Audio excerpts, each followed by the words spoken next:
Okay, warimi woneza zvakuitika zvezve manje. Tapa phase 3. Professor. Yes. Yeah, mutaure warimi tinzo kamera sei.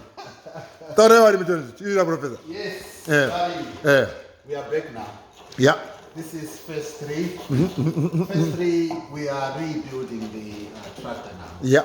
That means we are putting back all the panels, everything that we had taken off, and everything that we had grinded and cleaned out and repainted. It's coming back together. Okay. It's starting to shape up now and making sense to a lot of people. Yeah.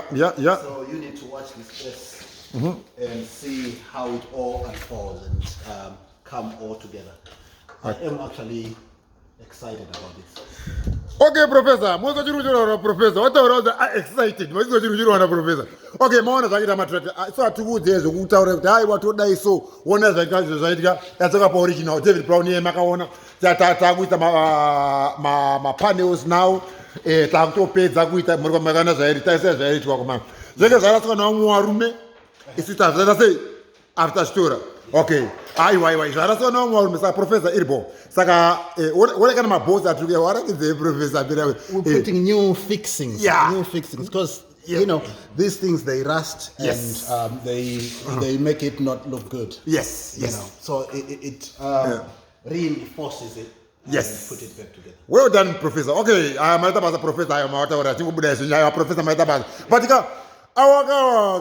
ngawa describe wakati mbonoka kuti inonzi YouTube yacho chingoshare kandizi takwaisa pa YouTube guys chingoshare mona kuti tingoshare ona 15 wanhu wawo matinongona 1 3 chete kutesa ma video wangu ngotori warungu apera ku delete musadaro ari ona izvo wari zvatukuita izvo komana izvo tarisa zviri tractor yo David Brown mbibba zvenge zvaratsa nomwe warume tezvaitwa saka aiwa tazokurakidza papi iya phase 3 yandika phase 3 hatakuratidza yakuina unorima uya tatenga tractor uya anenge anakirwa warimi ona zvaita tractor tarisa wakomana tarisa zvaita tarisa sa professor pana zvamuda kukomenesa ndapedza.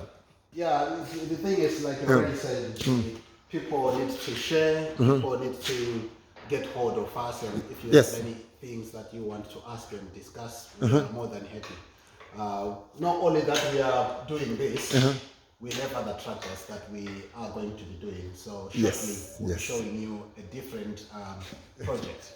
Well done, bro. Okay, Professor. Okay, wari michishewa atapedza basa. Hai zvikubuda. Atingotaure sizongotaura zvokunakidzwa kana zvokuedita. Tokutarisa zviri. Okay. Iripo. Okay, iripo.